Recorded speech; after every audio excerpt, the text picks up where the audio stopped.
Right. ఈ ఈ మొత్తము షఫ్లింగ్స్లో కానీ లేకపోతే జంపింగ్స్లో కానీ లీడర్లు మాత్రమే మారుతున్నారా, లేకపోతే ఓటర్లు కూడా చేంజ్ దీంట్లోకి వచ్చేసారా అనేది ఒకటి ఇంపార్టెంట్. అయితే నో డౌట్ ప్రతిపక్ష పార్టీలకే విపరీతమైన తాకిడి ఉంది టికెట్ల కోసం కానీ, లేకపోతే ఈసారి అవకాశం ఇవ్వండి అని ఎంపీలు గాను ఎమ్మెల్యేలు గాను రకరకాలుగా.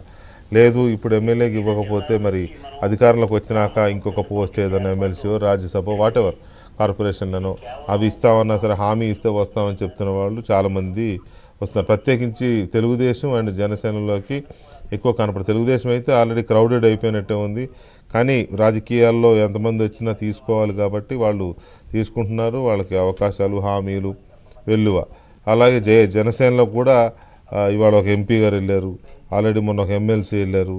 సో జనసేనకు కూడా అది ఫ్లడ్ అవుతున్నారు మెల్లమెల్లగా.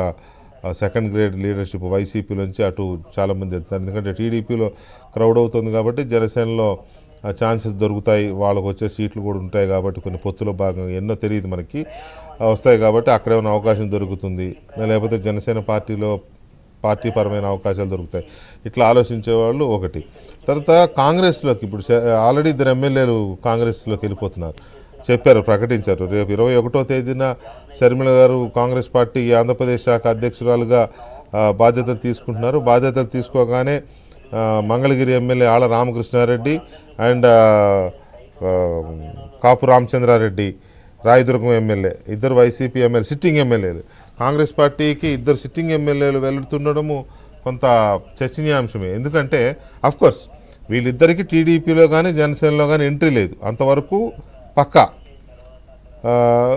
కారణాలు ఏవైనా కావచ్చు, వీళ్ళిద్దరికీ ఎంట్రీ లేదు, అందువల్ల వాళ్ళు అటు వెళ్తున్నారు. పైగా ఇద్దరు మొదటి నుంచి కాస్త ఫ్యామిలీకి దగ్గరగా ఉన్నవాళ్ళు కాబట్టి అటు వెళ్తున్నారు. కానీ ఇప్పటి వరకు అసలు ఎక్కడుందో తెలియని కాంగ్రెస్ పార్టీలోకి ఒక్కసారిగా ఒక రకమైన జోషు, సడన్గా ఒక 2 ఎమ్మెల్యేలు ఇప్పుడు రావడం, ఇంకా చాలామంది వస్తారు, సీనియర్లు కూడా వస్తారు. కొంతమంది అయితే వెయిట్ చేస్తున్నారు, ఆమె బాధ్యతలు తీసుకున్నాక వెయిట్ చేస్తున్నారు. అందుకనే టీడీపీ అటు కాకుండా ఎటు వెళ్ళకుండా కొంతమంది వెయిట్ చేస్తున్నారు అని చెప్పి కూడా చెప్తా ఉన్నారు.